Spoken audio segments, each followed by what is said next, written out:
নাহমাদুহু ওয়া নুসাল্লি ওয়া নুসাল্লিমু আলা রাসূলিল কারীম।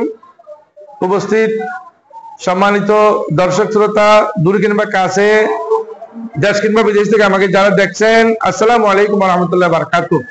আমাদের আজকের পর্বের মধ্যে প্রশ্ন করা হয়েছে যে তাহাজ্জুদের নামাজ যে ফজিলত কোন ধরনের, যে প্রচুর ফজিলত শুনেছি, এগুলো কি হাদিস শরীফে আছে নাকি? আসেন সম্মানিত দর্শক শ্রোতা, এই প্রসঙ্গে বলতে গেলে এটা খুব চমৎকার একটি প্রশ্ন। যে হাদিস শরীফে এসেছে, আম্মা জান আয়েশা সিদ্দিকা রাদিয়াল্লাহু তাআলা বর্ণনা করেছেন, ইন্না রাসূলুল্লাহ সাল্লাল্লাহু আলাইহি ওয়াসাল্লাম কানা ইউসাল্লি ইহদা আশারা রাকাতান তানি ফিল লাইলি। অর্থাৎ মায়ের দিকে বলতেছেন, রাসূল করিম রাত্রে রজনীতে 11 রাকাত নামাজ পড়তেন। অন্য হাদিস শরীফের রিওয়ায়াতে এসেছে এগুলো খুব সুন্দর করে পড়তেন, ধীরস্থির ভাবে, বেশি করে রুকু করতেন, বেশি করে সিজদা করতেন, দীর্ঘ করে সিজদা করতেন এবং দীর্ঘ কিরাত পড়তেন। হাদিস শরীফে এসেছে ইয়াসজুদু সাজদাতা মিন যালিকা কদরা মা ইয়াকরাউ আহাদুকুম 50 আয়াত। এমন ভাবে সিজদা করতেন যে সরকার দু আলম সাল্লাল্লাহু আলাইহি ওয়াসাল্লাম বা অন্য কোনো মানুষ যাতে 50টি আয়াত পড়া যায়, মানুষ 50টি আয়াত পড়তে যতক্ষণ সময় লাগে, কমপক্ষে এত সুন্দর করে 4 রাকাত 2 রাকাত 2 রাকাত করে 8 রাকাত নামাজ রাসূল করিম পড়তেন। এগুলো হলো কিয়ামুল লাইল অথবা তাহাজ্জুদের নামাজের কথা বলা হয়েছে।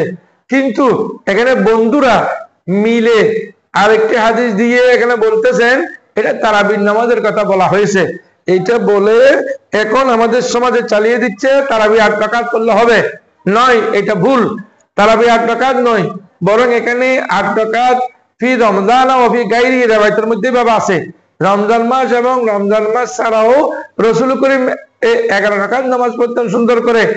এখন কথা হলো এই 11 রাকাত নামাজ এগুলো রমজানের পরে, রমজান মাসে যদি তারাবি হয় রমজানের পরে কি হবে? এটা রমজানে তারাবি নয়, বরং তারাবির হাদিস 20 রাকাত আর 20 রাকাত আছে। এটা হলো কিয়ামুল লাইল অথবা তাহাজ্জুদের নামাজের কথা বলা হয়েছে। ক্বাবলা আন ইয়ারফা রাসাহু, রাসূল করিম রুকু করার আগে 50টা আয়াত পড়তেন কমপক্ষে। ওয়ারফাউ রাকাতাইনে ক্বাবলা সালাতিল ফজর, এমন ওয়ারকাউ রাকাতাইনে 2 রাকাত নামাজ পড়তে পড়তে এমন অবস্থা হতো যে ফজরের নামাজের আগ হয়ে যেত, ফজরের নামাজের টাইম হয়ে যেত পড়তে পড়তে। সুম্মা ইয়াত্তাজিউ আলা শাক্কি লাইমন, ফজরের নামাজের কিছুক্ষণ আগে সরকার দু আলম একটু ডান কাতে শুয়ে পড়তেন। হাত্তা ইয়াতিল মুনাদি লিসসালাতে, হ্যাঁ, যখন ফজরের আযান হতো তখন রাসূল করিম উঠে ফজরের নামাজ বা জামাত পড়িয়ে দিতেন। এর পূর্ব পর্যন্ত কিন্তু রাসূল করিম একটু ঘুমিয়ে পড়তেন নয়, ঘুমাতেন না, বরং একটু আরাম করতেন। তাহলে বোঝা যায় এই সুন্দর করে 8 রাকাত যে নামাজগুলো পড়েছে সেখানে তাহাজ্জুদের নামাজ হলো 8 রাকাত আর 3 রাকাত হলো বিতরের নামাজ, মোট 11 রাকাত। রমজানে এবং রমজানের পরে 11 মাস রাসূল করিম এভাবে চালিয়ে যেতেন।